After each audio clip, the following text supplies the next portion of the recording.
There are more than 500,000 children at risk of serious harm across the UK, and it's often a race against time to protect them. I need to do that section 47 today, I think.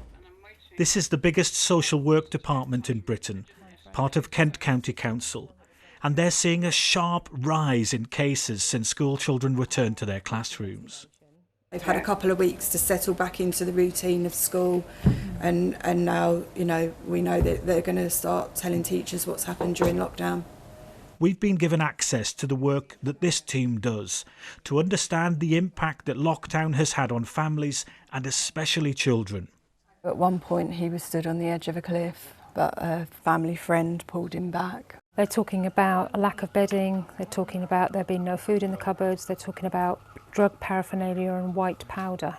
We've had a lot of incidents where children are reporting that they've been hurt, where they've witnessed domestic abuse between their mum and the dad. So it makes us worry about what children have experienced and what they've endured during lockdown.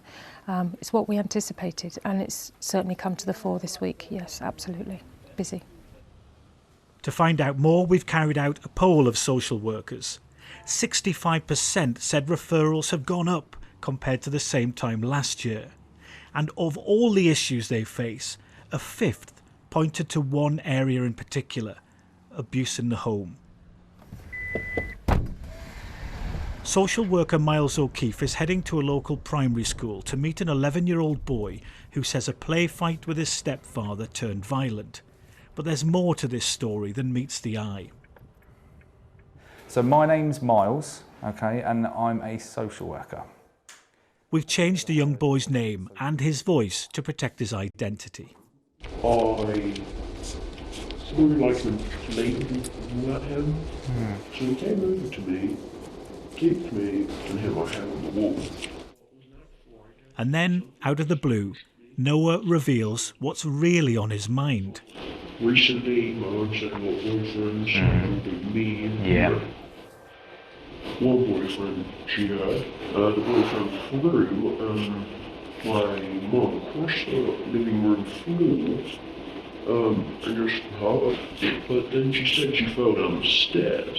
Who did you tell? Well, I decided not to tell anyone, but on that Friday, something just pushed me to spill the beans, like say out loud. Kind of makes me think that no one who's like a boys out there that is nice. And do you know what? I can see why you might think that, because that's the experience that you've had recently, isn't it? It's not been very nice. Noah's mum is asked to attend school for a chat about the domestic violence her son has spoken about. He kind of went off into a little bit of a tangent, and the tangent he went off into was very much around your situation. About 8-9 months ago, one of my exes injured me quite a lot. I was very bruised. They didn't know anything about it, but obviously certain things have been heard at some point, and he knows where the bruises came from. He does. Do you accept what he's saying about the past and other relationships and what you've been through? Yeah, 100%. Because I think this is his first cry for help. Social workers have told us that lockdown for children like Noah means not being able to speak out about their experiences. I got the sense that rather than be freaked out by your involvement, actually Mum was quite relieved by what was being said and by you being there and talking about it all. I think he's associated all of those difficulties and challenging times of his life into one particular incident, the incident with his stepfather. This is just one case among thousands kept hidden by lockdown, only now emerging. Nick Martin, Sky News, Kent.